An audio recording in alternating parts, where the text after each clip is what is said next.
Spiritual aliens माना spiritual science develop करेंगे। Spiritual science माना ऐसी दुनिया के साधन, स्पिरिचुअल साधन, अलौकिक साधन, भौतिक और आदि भौतिक आदि पराभौतिक साधन ऐसे डेवलप कराएंगे। तो आपके हिसाब से टाइम मशीन भी आएगा? टाइम मशीन होगा, उसके अंदर ऐसा मशीन होगा कि जब वो मनुष्य बैठेगा तो वो लौकिक से अलौकिक उसका शरीर बदल जाएगा। क्या मैं बताऊं, लौकिक से अलौकिक बन गया ना, फिर इसने सोचा कि मैं 50 साल आगे कैसा होगा, तो 50 साल पहले उसकी आत्मा में 50 साल पहले की रिकॉर्डिंग पड़ी है, तो वो अपनी आत्मा में रिकॉर्डिंग करके दुनिया को देखेगा ना।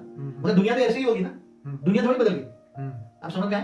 जैसे इसका एक एग्जांपल, जैसे रावण के पास दिव्य रथ होता था, जब इसमें अंदर दिव्य रथ होकर गायब हो जाता था, इसको दिखता नहीं था, ठीक है ना।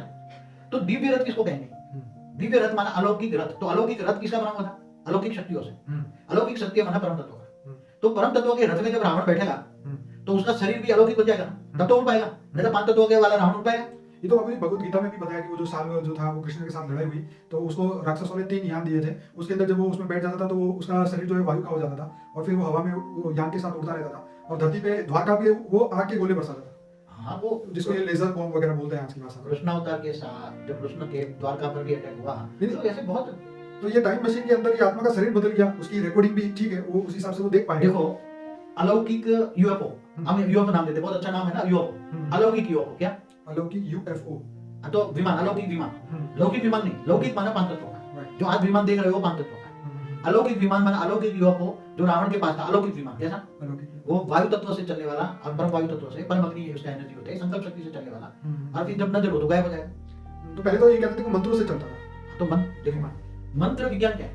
मंत्र विज्ञान समझो क्या है? जैसे किसी को कोई भी एनर्जी चाहिए, जैसे भगवान विष्णु का काम है, उसको कोई मंत्र से, भगवान विष्णु का काम है, कोई देवी देवता का काम है, कोई अग्नि देवता से काम है, कोई वायु देवता से काम है, तो उसके अलग अलग अलग अलग मंत्र होते थे। और जब मंत्र वो पढ़ते थे तो वो देवता सूक्ष्म में प्रकट होकर उसी को अलौकिक शक्ति प्रदान करते थे। और मंत्र की शक्ति माना अलौकिक शक्तियां उसको मिलती थी।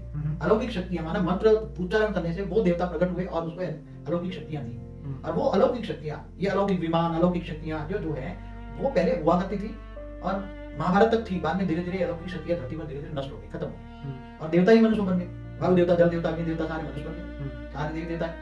तो ये स्पिरिचुअल साइंस माना अलौकिक विज्ञान। कैसा विज्ञान? अलौकिक विज्ञान। अलौकिक विज्ञान आएगा तब सब कुछ बदल जाएगा। ये सूर्य की रोशनी भी अलौकिक हो जाएगी। क्या हो जाएगी? अलौकिक। ये तत्व परम तत्व में, ये लौकिक जो है माना स्थूल तत्व, लौकिक माना स्थूल तत्व, व्यक्त, और अव्यक्त माना अलौकिक माना परम तत्व की दुनिया बदल जाएगी। वो होगा, धीरे धीरे देखेंगे, और ये सब कुछ बदलने वाला है, धीरे धीरे बदलेगा। मगर जो दर्शक है वो ज्ञान सुने और ऑलमाइटी अथॉरिटी को योग लगाए। मेरी योग की सीरीज सुने, ऑलमाइटी अथॉरिटी से कैसे योग करे, योग से पावर मिलेगी, आत्मा को डिवाइन लाइट मिलेगी, परम प्रकाश मिलेगा,